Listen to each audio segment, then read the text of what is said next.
Hello class ninth. आज हम लोग पढ़ेंगे कि किसी भी मॉलिक्यूल का हम लोग मॉलिक्यूलर मास कैसे फाइंड आउट कर सकते हैं। तो देखिए, किसी भी मॉलिक्यूल का अगर हमें मॉलिक्यूलर मास फाइंड आउट करना है तो दो चीज़ों का ख्याल रखना है कि वो जो मॉलिक्यूल है उस मॉलिक्यूल में जो भी एलिमेंट्स हैं उसका एटॉमिक मास क्या होता है और इस मॉलिक्यूल में कितने नंबर ऑफ एटम प्रेजेंट होते हैं। ये दो चीज़ अगर हम लोग इजिली फाइंड आउट कर लेंगे तो किसी भी मॉलिक्यूल का हम लोग मॉलिक्यूलर मास इजिली फाइंड कर सकते हैं। कैसे फाइंड करेंगे? देखिए, जो भी मॉलिक्यूल्स होंगे उस मॉलिक्यूल में हमें देखना है कि कौन कौन से एलिमेंट्स हैं और उस एलिमेंट के का क्या एटॉमिक मास है। मॉलिक्यूल में जो भी एलिमेंट्स होंगे उसके एटॉमिक मास को हम लोग अगर सम कर देंगे तो मॉलिक्यूल का मास निकल जाएगा, यानी कि मॉलिक्यूलर मास निकल जाएगा। अगर एग्जांपल में देखना है कि हमें निकालना है H2O, यानी कि अगर एग्जाम में दे दिया कि वाटर का मॉलिक्यूलर मास क्या होगा तो कैसे फाइंड करेंगे। तो हमने क्या बताया, किसी भी मॉलिक्यूल का मॉलिक्यूलर मास निकालना होगा तो उसमें जो भी एलिमेंट्स हैं उसके एटॉमिक मास को सम कर दीजिए। तो पहले देखिए, इसमें एलिमेंट्स कौन कौन से हैं। दो एलिमेंट्स हैं, हाइड्रोजन है प्लस और कौन से एलिमेंट्स हैं, ऑक्सीजन। ये दो एलिमेंट दिए गए हैं, आपने दो एलिमेंट को लिख लिया। फिर मैंने बताया था कि एलिमेंट मॉलिक्यूल में कितने नंबर ऑफ एटम से इसको फाइंड करना है। तो देखिए, हाइड्रोजन एलिमेंट के कितने एटम हैं, दो। तो जितने भी एटम्स होते हैं उसको एलिमेंट से मल्टीप्लाई कर देना है। अब देखते हैं ऑक्सीजन का कितने एटम है। ऑक्सीजन कुछ नहीं लिखा है तो हम यहाँ पर वन लिख देते हैं, यानी यहाँ पर ऑक्सीजन के एक एटम है तो वन को ऑक्सीजन से मल्टीप्लाई कर देते हैं।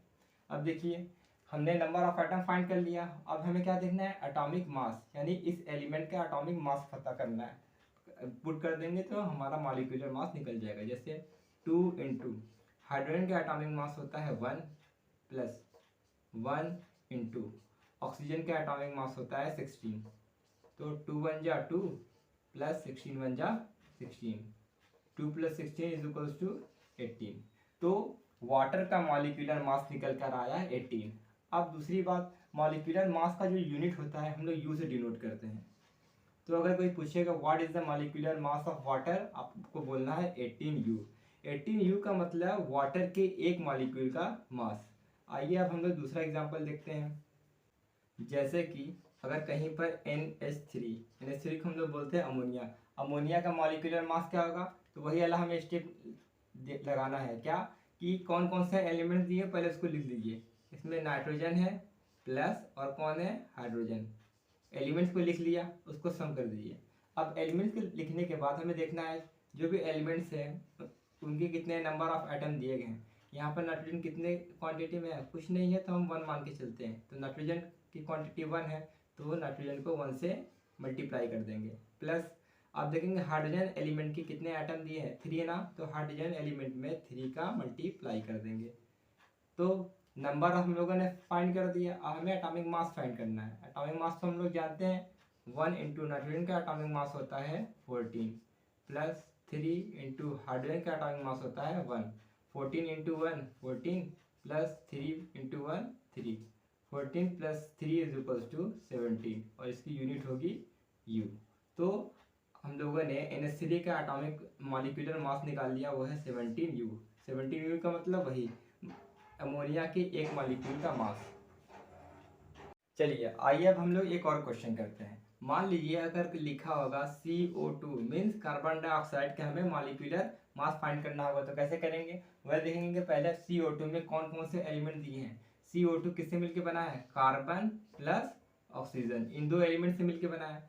हम देखेंगे अब जो एलिमेंट्स है इसकी क्वांटिटी कितनी है। कार्बन पे कहीं कुछ नहीं लिखा है तो 1 मान के चलिए। तो कार्बन के कितने एटम है, 1, तो जितने एटम है एलिमेंट्स के उससे मल्टीप्लाई कर दीजिए। और अब देखेंगे ऑक्सीजन के कितने एटम है, यहाँ पर दिख रहा है साफ साफ ऑक्सीजन के 2 एटम है, तो ऑक्सीजन को हम लोग 2 से मल्टीप्लाई कर देंगे। अब हम नंबर ऑफ एटम फाइंड कर लिए। अब देखेंगे जो भी एलिमेंट्स है उसका एटॉमिक मास क्या होगा उसको लिखना है। 1 इंटू कार्बन का एटॉमिक मास होता है 12 प्लस 2 इंटू ऑक्सीजन का एटॉमिक मास होता है 16। तो 12 इंटू 1 12 प्लस 16 2 जा 32, इसको सम करेंगे तो आएगा 44U। तो कार्बन डाइऑक्साइड का जो आपका मॉलिक्यूलर मास होता है वो होता है 44U। अब आप लोग CH4 को बोलते हैं मीथेन, तो CH4 का मॉलिक्यूलर मास क्या होगा, कमेंट में उसका आंसर बताइए।